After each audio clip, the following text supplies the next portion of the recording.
Aquí empieza Suba Somos Todos, un programa de la red de medios Bogotá Somos Todos.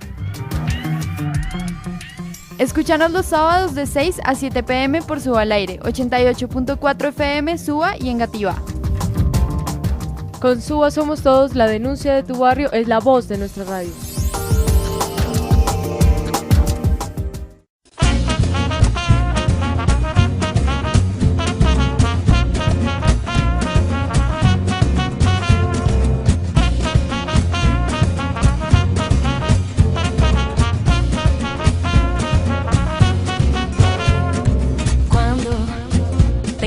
Aquí, enmarcado en mi risa, no puedas ya escaparte de prisa.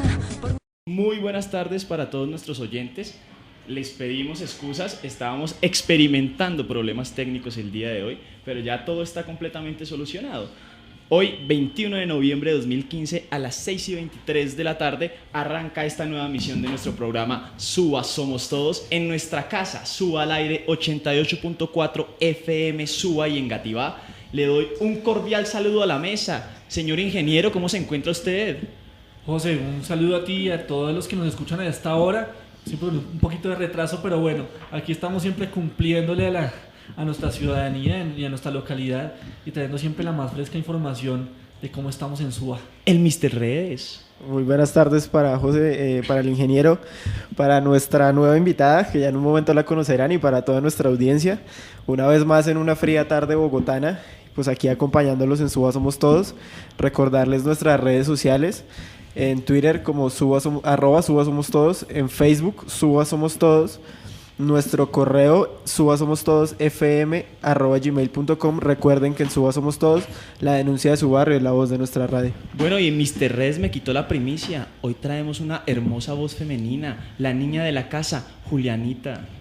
Hola José, hola Jairo, hola Felipe y hola a todos nuestros oyentes. Bueno, hoy comenzamos un poquitico retardados por los problemas técnicos que ya veníamos mencionando, pero tenemos un programa pulpito, un programa lleno de información para ustedes, y vamos a arrancar con nuestras habituales secciones. Vamos con las 3 de la semana. En Suba Somos Todos, las 3 de la semana. Vamos con la primera, ingeniero. Pues bueno, hoy vamos a tratar un tema internacional, como siempre, nuestra primera del día. Y es un tema bien interesante porque nos apunta un poquito a la América Latina. El día de mañana salen elecciones en Argentina a una segunda vuelta muy competida entre el candidato Macri para las elecciones. Macri es el candidato, podríamos decir que la derecha, un poco el poder que trata de retomar la derecha después de Fernando de la Rúa. Y el señor Scioli, que viene también pegándole muy duro a esas elecciones, compitiendo parejo, y que habla un poquito del continuismo del oficialismo, que hasta el momento se ha mantenido con los Kirchner en Argentina. Como les decía, esta es una segunda vuelta, que ya será pues definitiva con mayoría absoluta, como lo son las segundas vueltas acá en Colombia. Y un poquito se nos pregunta es cómo viene el panorama de una Argentina que en la última década ha abanderado un poquito las banderas de lo que ellos han llamado el socialismo, la vertiente socialista de las políticas latinoamericanas, y que hoy entra a combatir muy duro y que se enfrenta muy duro a la derecha en Argentina. Los ánimos están caldeados.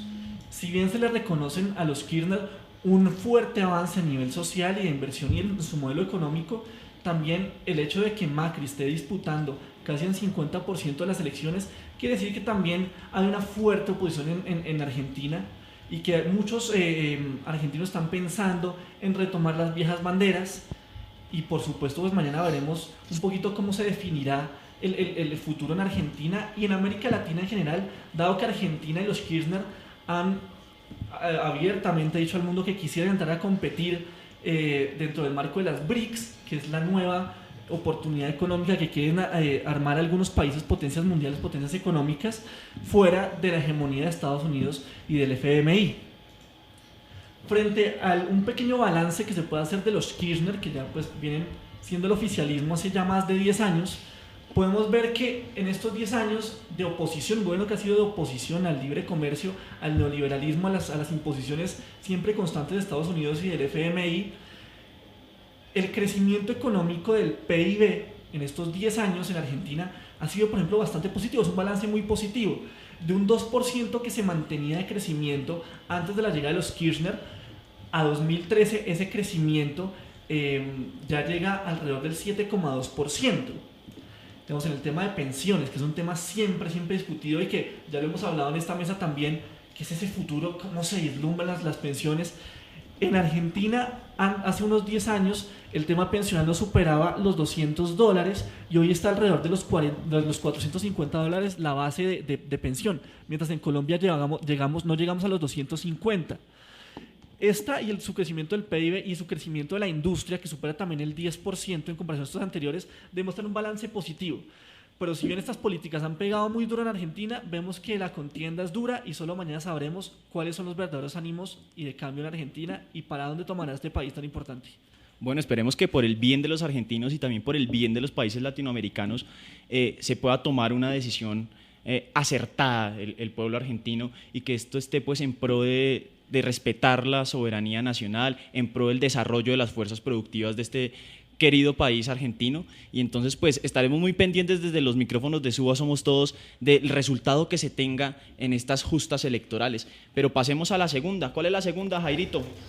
Bueno, la segunda de la semana vamos a hablar un poco del tema pues del azúcar y todo este debate que se viene dando a nivel nacional sobre todo por la sanción que la Superintendencia de Industria y Comercio le puso a 3 ingenios azucareros. Hay que hablar de que antes de esa sanción ya el sector venía pues un poco preocupado por esa amenaza que se viene sobre este sector y la amenaza que se tiene para quitarle el Fondo de Estabilidad de Precios del Azúcar. Digamos, añadiéndole a eso, pues vino la sanción de la Superintendencia de Industria y Comercio por alrededor de 324.000 millones de pesos, lo que según los directamente afectados, que fueron los 3 ingenios azucareros a los que les impusieron la multa, pues eso digamos desequilibra y afecta a la productividad del sector. Obviamente hay que mirar por ejemplo quiénes fueron quienes demandaron a estos 3 ingenios, y mirando la noticia pues se da cuenta que que son multinacionales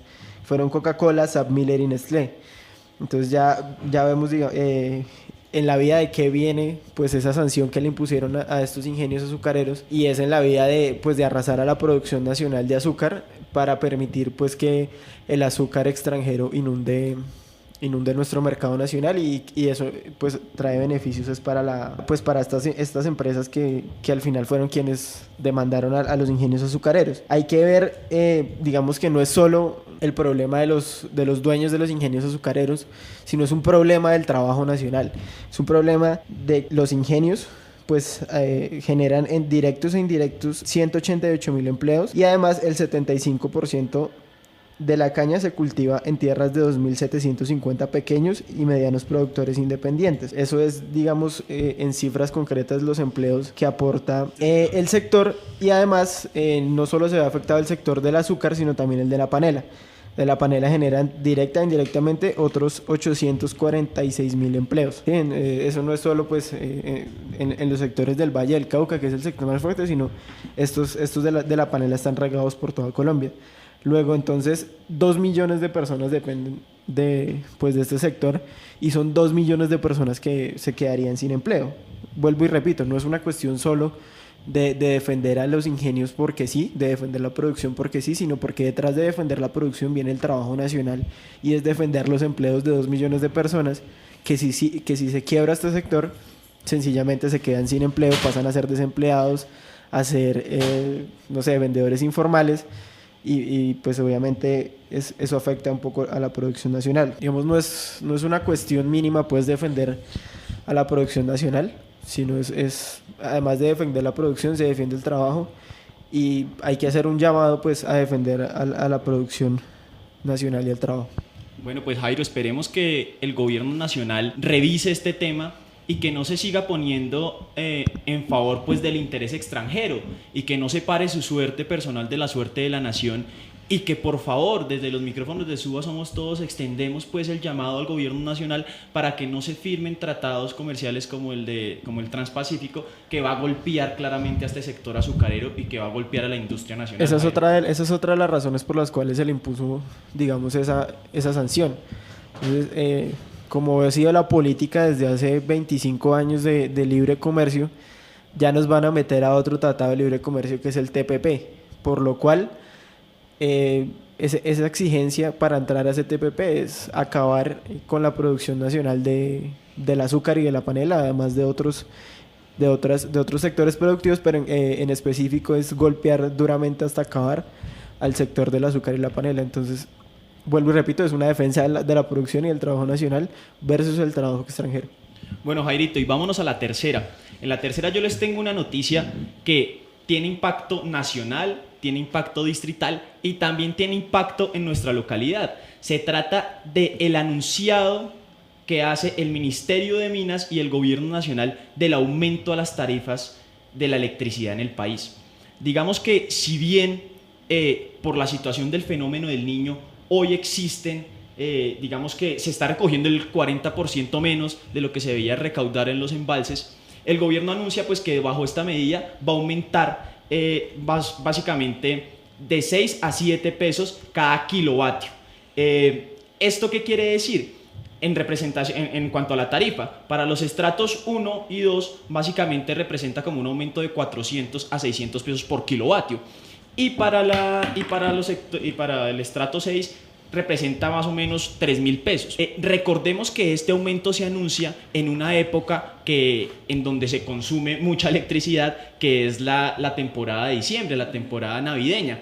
Entonces, esto claramente digamos que es un golpe duro a la población, a la industria en general, y hay que recordar lo siguiente, y es que hoy los colombianos, estas tarifas de electricidad bueno, aparte de cobrarse lo que uno consume, también digamos que se da un poquito, las empresas que ofrecen este servicio también cobran, digamos que una tarifa de confiabilidad, en donde concentran, digamos, un poquito de recursos que no se ha consumido, electricidad que no se ha consumido. Respecto a eso, digamos que cabe la pena señalar que en Bogotá los bogotanos hemos pagado un montón de dinero bajo esta concepción, y lo que hoy está intentando hacer el gobierno nacional es un campanazo que en últimas, y acá como lo señalamos en los micrófonos de Suba Somos Todos, va a dar de qué hablar y va a salir sobre todo la gente a movilizarse. Esto es importante señalarlo, porque hoy nos damos cuenta que ante esta medida del Ministerio de Minas y Energía, del señor Tomás González, no solamente se están levantando los usuarios de los hogares y demás, sino también la industria nacional, porque claramente es un golpe muy grave a toda la población colombiana. Y en ese debate se citó al ministro, y básicamente se le expone al ministerio cómo otra vez está separando su suerte del resto de la nación, y cómo sigue privilegiando los intereses extranjeros por medio del cobro de la tarifa de la electricidad. Yo que considero respecto a esto, Jairo, y es que acá se nos viene y se nos va a presentar un aumento y un ascenso otra vez en la movilización social, pero esta movilización va a tener un condimento sumamente importante, y es que va a ser los estratos socioeconómicos del 1 al 3, pero también van a estar los estratos socioeconómicos 4, 5 y 6, y va a estar la industria nacional. Entonces hay que prestarle atención a esto que se viene con el cobro de la energía, e insistimos, en un momento tan clave del año como son las jornadas navideñas. No sé, Felipe, ¿qué opina?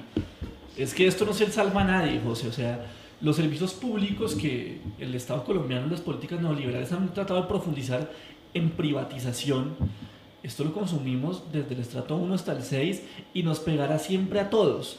Por eso es una llamada al debate y a la movilización de todos los sectores sociales que sientan la necesidad, que vean en esto una afrenta directa contra todos los colombianos, y que deseen movilizarse para exigir al gobierno unas medidas efectivas, que tomen unas correcciones necesarias y que están pendientes hace mucho tiempo, porque el tema de servicios públicos, igual que salud y todo lo que hemos hablado en este programa, siempre la política es de privatizar y siempre generar una buena ganancia y unas buenas condiciones para los privados, mientras personas desde las más pobres hasta las más ricas siempre se ven afectadas por alzas en las tarifas, alzas que siempre son sumamente indiscriminadas y sin ningún aviso.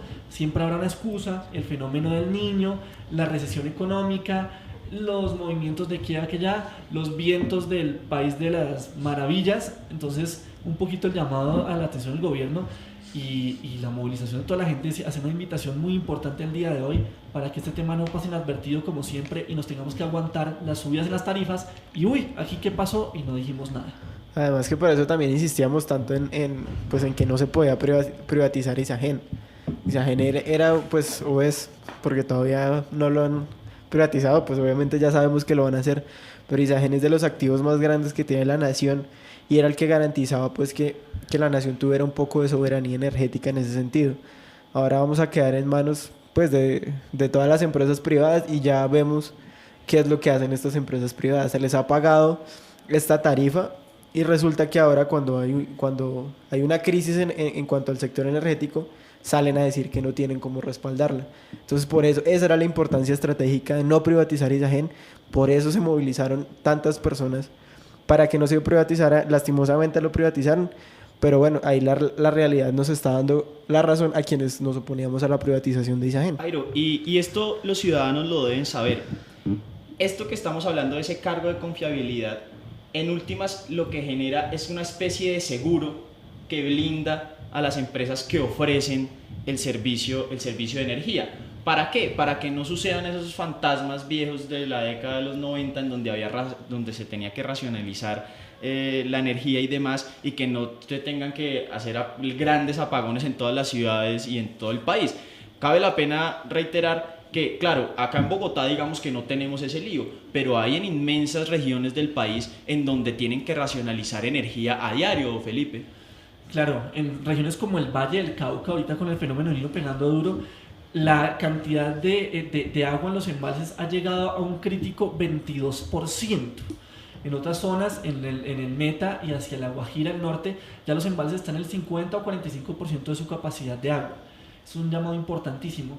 La respuesta del sector privado energético, desgraciadamente, ha sido que si bien este seguro se ha cobrado, no es un seguro para estos casos, sino que gracias, tan queridos ellos, este seguro ya lo han venido utilizando para no habernos dejado sin electricidad hace mucho tiempo. Entonces, por supuesto, la pelea no frena, esto se está aprendiendo. Las peleas, digamos, en la zona atlántica, Electricaribe, es una pelea que ya lleva unos 2 años. Se están haciendo cada vez más los ánimos y esto va a tocar a todos los colombianos. Entendamos que un impacto energético impacta a la salud directamente. ¿Cómo quedan los hospitales sin razonamiento eléctrico? ¿Cómo quedan los pequeños y los medianos empresarios, tenderos, carniceros, la persona de su supermercado, cuando hay un apagón, así sea de 6 horas? Es que esto es algo que es inmediato. Un corte de luz afecta a la industria colombiana y a los hogares colombianos, desde la pérdida de mi mercado hasta la pérdida de inmensa cantidad de materia y de recursos por un corte que puede ser no muy prolongado. Ante una recesión estaríamos volviendo a lo que pasó, como decías, en los 90, y ahí sí que Dios nos ampararían por ahí. Vea, Felipe, finalmente mencionar lo siguiente, y es que acá el gobierno nacional, en vez de estar propiciando que la crisis la paguen las mayorías, que la crisis la pague el pueblo colombiano, lo que tiene que ser es vigilante a que estas empresas generadoras de energía recuerden que ellos tienen un seguro, que es esa tarifa de confiabilidad. Y es que vamos a insistir en esto porque es que los bogotanos y los colombianos hemos venido pagándole a estas empresas generadoras de energía un seguro para que no pase lo que va a pasar ahorita, y es que vía orden del gobierno va a haber aumento de la tarifa en electricidad. Entonces, muy pendientes ante esto y el llamado a las empresas generadoras de energía: no estafen a los colombianos y no le hagan conejo al país, y que Santos sobre todo no esté colindando con estas posiciones que golpean a las inmensas mayorías del país. Bueno, muchachos, ya dejando esta sesión, y como hoy estamos un poquito cortos de tiempo debido a nuestros problemas técnicos, nos vamos a escuchar ya mismo nuestro artista de la semana y nos vamos con Mi Libertad de Messier Periné.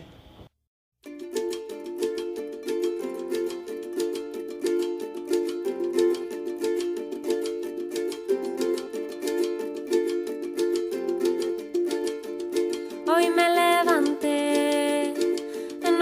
otro lugar.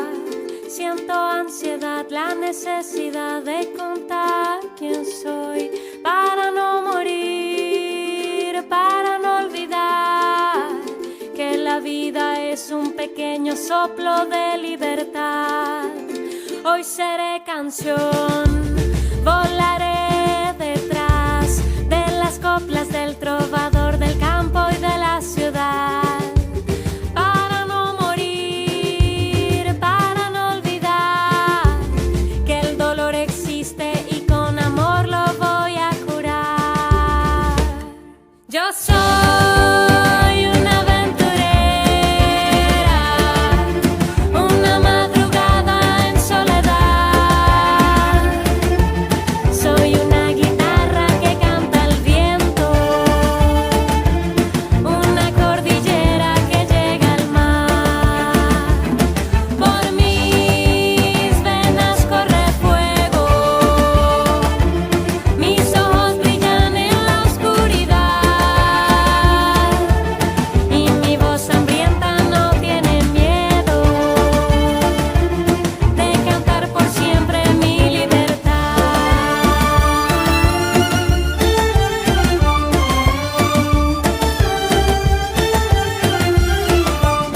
Hoy te llevaré hacia el interior de mis sentimientos, al lado oculto del corazón. Para no morir, para no olvidar que somos del tiempo, polvo del viento, suerte fugaz. Yo soy una aventurera, una madrugada en soledad. Soy una guitarra que canta al viento, una cordillera que llega al mar. Por mis venas corre fuego, mis ojos brillan en la oscuridad y mi voz hambrienta no tiene miedo de cantar por siempre mi libertad. Y mi voz hambrienta no tiene miedo de cantar por siempre mi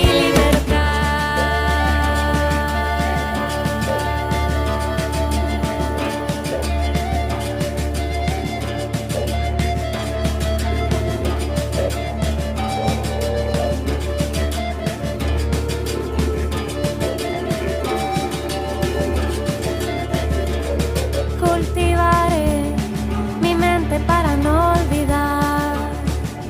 No dejaré mi presente en manos de otra voluntad. Iré hacia el frente sin mirar atrás, respirando, respirando, respirando, respirando mi libertad.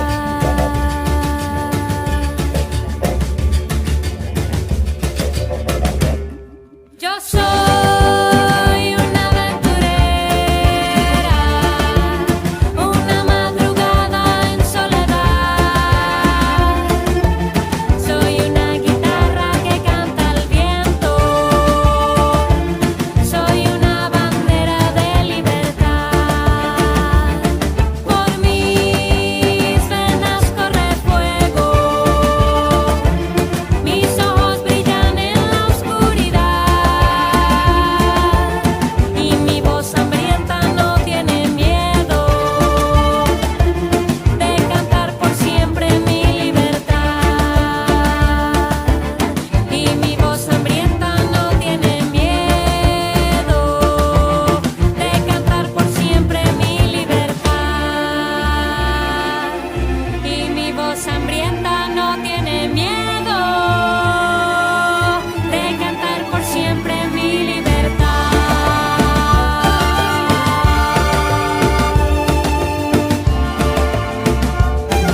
Bueno, y regresamos aquí a Suba Somos Todos.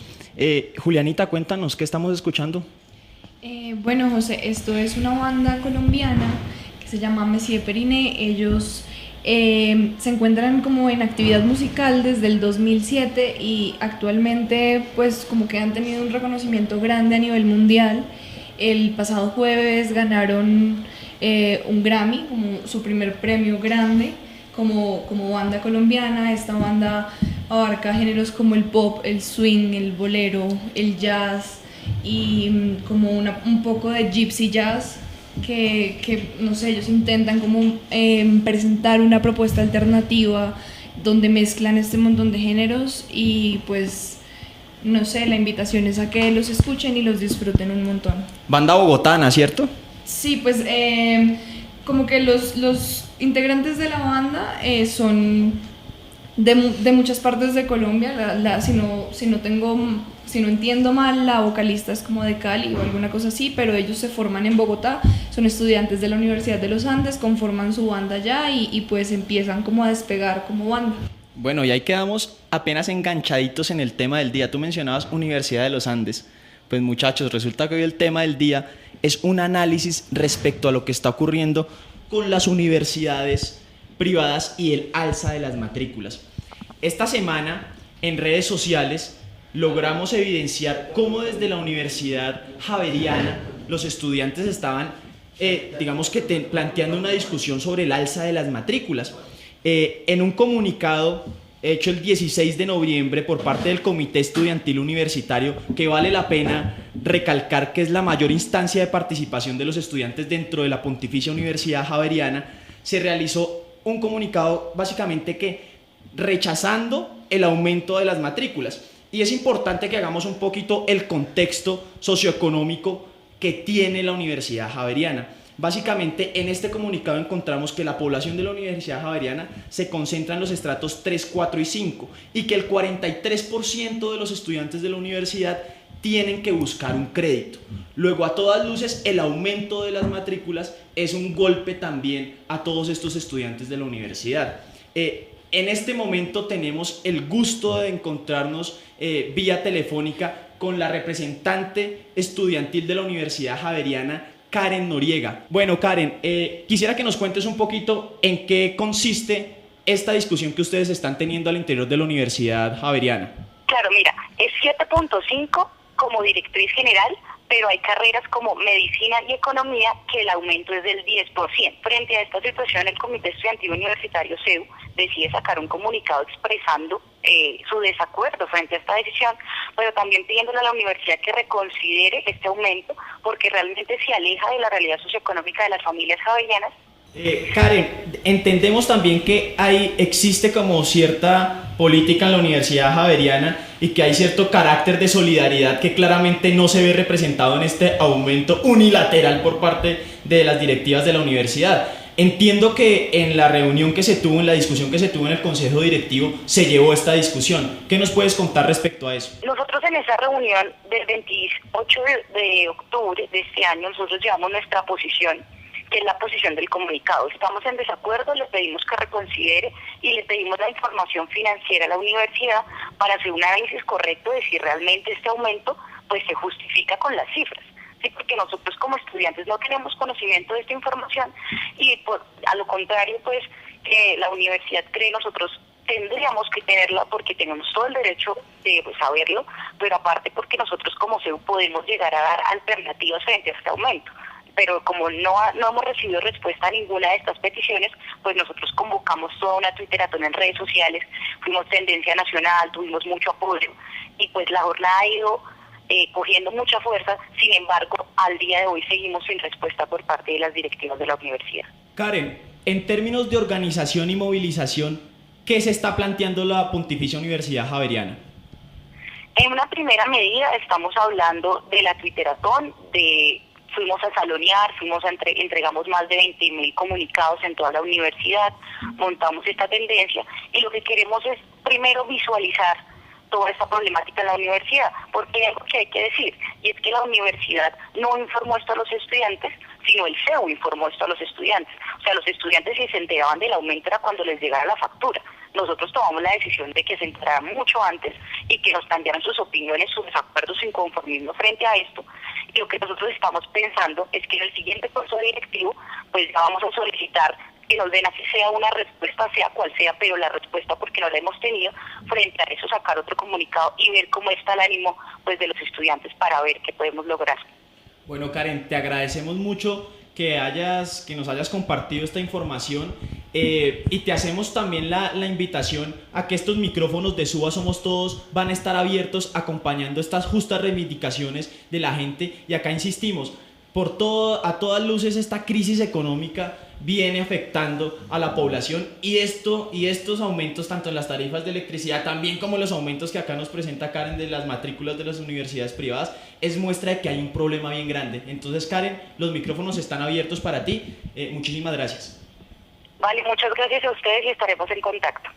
Bueno, Karen, que estés muy bien. Bueno, muchachos, y acá como nos damos cuenta, hay algo que hay que resaltar, que es como lo último que se le menciona a Karen, y es que esto está mediado también por una grave crisis económica que enfrenta el país. Y esta grave crisis económica, el otro año, digamos que se va a profundizar. Ya hay una tendencia, y básicamente se puede llegar a ser una realidad bien nefasta para el país, que el aumento del salario mínimo no sea un aumento, sino que esté por debajo de la inflación. Y esto sí que golpearía a la sociedad colombiana, Jairo. Sí, además que pues las personas pueden pensar que en la Universidad Javeriana estudia pues gente que puede pagar eso, pero nos damos cuenta que hay un gran porcentaje de la población estudiantil de la Universidad Javeriana que tiene créditos con el ICETEX. ¿Por qué? Pues porque esa ha sido la política del gobierno nacional de desfinanciar la educación pública y pues lanzar a la gente hacia la educación privada con créditos del ICETEX que son bastante usureros. Luego, pues esperemos que las acciones de movilización de los estudiantes, obviamente pues acompañadas de sus representantes, que pues para eso están, obviamente pues den resultado y que la universidad los escuche y que pues no se justifique pues el aumento de las tarifas en un marco de crisis económica en las que las familias pues ven mermadas sus ingresos mensuales. Jairo, es que el dato es muy diciente. 43% de los estudiantes de la Universidad Javeriana tienen que conseguir un préstamo, ya sea con el ICETEX, sea con prestamistas gota a gota, sea con el Banco Pichinche. De alguna forma tienen que conseguir un préstamo para poder estudiar. Y acá lo que nosotros hemos venido señalando, por un lado las universidades públicas quebradas, sin necesidad, sin poder, digamos, que ofertar una amplia, para aumentar su cobertura y que la sociedad colombiana realmente tenga la posibilidad de estudiar. Y vemos entonces ahora también como en las universidades privadas también se restringe la posibilidad de educarse de una forma científica y que procure el desarrollo del país. Bayona. Lo que pasa es que, y Carlos lo mencionaba muy bien, es importante que las universidades privadas tengan un contacto directo con sus estudiantes, un diálogo muy acertado, y que los estudiantes, coloco mi caso, que salimos de una universidad privada, conozcamos el estado financiero de las universidades y en qué se invierte ese dinero, para salir un poco más allá del discurso. Las matrículas son altas porque tenemos infraestructura, porque construimos más edificios que la universidad pública, porque invertimos más en tecnología. Está bien, eso es válido, pero ver nosotros hasta qué punto ese dinero se está invirtiendo, cuál es la retribución también de esa inversión y de ese dinero. A largo plazo, esas inversiones, si son del tamaño del alza de las matrículas o hacia dónde está yendo ese dinero. Particularmente la Universidad Javeriana, que recordemos es una obra de la Compañía de Jesús y que es una fundación sin ánimo de lucro. Entonces, si se está reinvirtiendo todo este dinero, que es un caudal muy grande, 22.000 estudiantes con matrículas en promedio de 10 millones de pesos, estamos hablando de cifras que superan el $500 millón de pesos semestral. Todo se está invirtiendo en infraestructura, todo se va en salarios. También es un llamado a la transparencia de los estados financieros y que los estudiantes podamos saber exactamente ese dinero hasta dónde se está dirigiendo y qué tanto se puede justificar o no una alza de matrícula. Bueno, aquí nos hace un aporte nuestro compañero Andrés Naranjo y lo que dice es pues que lo que va a suceder es que el salario mínimo no va a aumentar por debajo de la inflación, porque eso está pues prohibido expresamente por la ley, sino que va a aumentar al mismo ritmo de la inflación o unos pocos puntos por encima. Igual esto va a afectar el ingreso de todas las familias y no se justifica que en una universidad pues hagan ese aumento tan amplio en las matrículas cuando pues digamos los ingresos de una familia mensualmente se ven mermados en el marco de la crisis económica en la que estamos. Bueno, digamos que esta discusión está muy acompañada de la necesidad que los estudiantes tienen de salir a conseguir préstamos. Y para eso hoy tenemos acá un informe de Manuel Sarmiento que nos explica un poquito la cuestión del ICETEX. Entonces los dejo con Manuel Sarmiento. Una de las políticas más perversas de este gobierno, el de Juan Manuel Santos y el de Gina Parodi, y de los anteriores gobiernos, es la privatización de la educación pública superior. Las universidades públicas están cayendo a pedazos, no las financian de manera adecuada, y la única respuesta de Santos a los estudiantes es endéudense y paguen las caras matrículas de las universidades privadas. Y para eso ponen al ICETEX. Bueno, el problema es que el ICETEX no funciona con la lógica de facilitar el pago de los créditos, sino con la lógica de exprimir a los estudiantes y a sus familias con créditos que se vuelven impagables. Les cuento una cosa, el ICETEX funciona con la lógica del UPAC. Utiliza una figura que se llama la capitalización de intereses, que era la misma que se utilizaba en los créditos del UPAC y que hicieron que miles de familias perdieran sus viviendas ante el sistema financiero nacional e internacional. ¿Cómo funciona esto de la capitalización de intereses? El ICETEX le presta a los estudiantes la plata para que paguen sus matrículas y durante los 10 semestres que dura la carrera, los estudiantes no tienen que pagar ninguna cuota. Sin embargo, durante el periodo de estudios, durante esos 10 semestres, se generan unos intereses. Al final de la carrera, cuando el estudiante termina todas sus materias, el ICETEX liquida el crédito. ¿Y cómo lo hace? Toma el capital prestado. A eso le suma los intereses que se generaron durante los 5 años de la carrera. Y a esa gran suma le comienza a cobrar nuevos intereses. Es decir, cobra intereses sobre intereses, lo que hace que la deuda se vuelva impagable y que se multiplique por 2, 3, 4 y hasta 5 veces. Esto es un negocio del ICETEX, no es una forma de garantizar el derecho a la educación. Por esta razón presenté una demanda contra el decreto 2555 del año 2010, que es el que le permite al ICETEX aplicar esta figura de la capitalización de intereses. Y la demanda tiene un argumento muy sencillo. Resulta que mediante la sentencia C-747 del año 1999, la Corte Constitucional señaló que la capitalización de intereses no se podía aplicar para créditos de vivienda, es decir, para el famoso UPAC.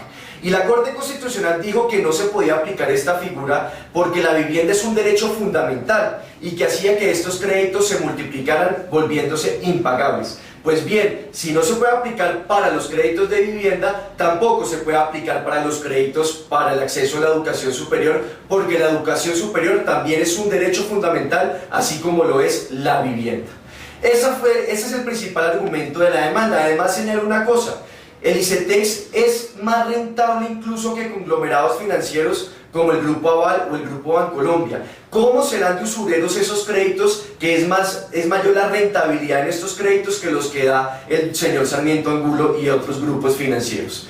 Les hago un llamado a todos, especialmente a los estudiantes de las universidades privadas que están endeudados con el ICETEX, a que nos unamos, a que luchemos para obligar al gobierno de Santos y de Gina Parodi a eliminar la capitalización de intereses y modificar las normas para que estos créditos no se vuelvan impagables para los muchos jóvenes que los tienen en este momento.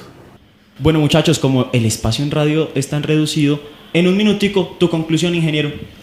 Bueno, frente al tema del día principal del alza de matrículas, hacer un llamado también a las clases medias de SUBA, las clases medias colombianas, entender que el problema de la educación es un problema nacional, que el impacto de las políticas neoliberales de Juan Manuel Santos es un problema nacional que afecta incluso a las clases medias y altas colombianas, como el caso de la Universidad Javeriana, la Universidad de los Andes, que suben indiscriminadamente sus matrículas y afectan el bolsillo de todos sus estudiantes. Que seamos muy francos, no son los más ricos de este país, son las clases medias trabajadoras que buscan por medio del sistema financiero financiar su educación superior y que hoy cada día se ven más golpeadas y más abrochadas su cinturón y más ahorcados por el capital financiero para poder seguir con sus matrículas. Jairito. Bueno, es bastante lamentable que llegue a suceder este tipo de cosas, de que le suben las matrículas a los estudiantes sin ni siquiera consultarlas. Digamos, desde los micrófonos de Suba Somos Todos, invitamos a los estudiantes de la Universidad Javeriana a que acompañen la movilización, así no los afecte, así no les duela tanto pagar el aumento, pero también piensen en sus compañeros que tienen créditos estudiantiles y a sus compañeros a los que sus familias pues tienen que esforzarse un montón para poder pagar el semestre, a que los acompañen en cuanto a su agenda de movilización, en todas las movilizaciones pues que ellos planteen. Además, reiterar el llamado, uno, a defender la educación pública, gratuita y de alta calidad, a defender, pues a exigir que el Estado le pague esos 16 billones de pesos que le deben a las universidades públicas, pero además apoyar a los estudiantes de las universidades privadas que por X o Y motivo estudian allá, en su mayoría porque no pudieron acceder a la universidad pública, a pues acompañarlos en su movilización contra estos créditos usureros, especialmente contra los créditos del ICETEX. La niña de la casa, ¿qué tiene por decirnos? Bueno, José, yo creo que esto es una situación bastante grave. Sector que se mire es sector que está en crisis, y esto responde también a la crisis económica por la que está atravesando el país. Entonces yo, como a modo de conclusión, me recojo en la sugerencia de Felipe, de Jairo y de Manuel Sarmiento, y es llamar a la gente a la movilización, a la resistencia civil, a que la gente se organice y luche en pro de sus derechos y de las cosas que nos corresponden. Bueno, muchachos, hoy una vez un programa más en donde dejamos claro, y el llamado es a la gente a recordarles primero que la denuncia de tu barrio y la denuncia de los problemas principales de la ciudad son la voz de nuestra radio. Y lo segundo, un programa más que nos demuestra cómo los niveles de organización y de cualificación de la gente los están llevando a la movilización social. Una movilización social democrática y civilista. Una movilización en donde participan todos los estratos socioeconómicos, porque todos se ven vulnerados con estas políticas del gobierno de Juan Manuel Santos que atentan pues contra toda la sociedad colombiana. El llamado es a que nos sigamos organizando, a que la sociedad se siga movilizando y a que defendamos la soberanía de este país, Jairito. Bueno, recordarle nuestras redes sociales. En Twitter estamos como @SubaSomosTodos, en Facebook Suba Somos Todos, en YouTube nuestro canal Suba Somos Todos. Y para sus denuncias, sus críticas, sus comentarios, subasomostodosfm@gmail.com. Recuerden que en Suba Somos Todos la denuncia de su barrio es la voz de nuestra radio. Agradecimientos especial a Karen Noriega, representante estudiantil ante el Consejo Directivo de la Universidad Javeriana, y nos oímos dentro de 8 días. Suba Somos Todos, un programa de la red de medios Bogotá Somos Todos. Escúchanos los sábados de 6 a 7 p.m. por Suba al Aire, 88.4 FM Suba y en Gativá. Con Suba Somos Todos, la denuncia de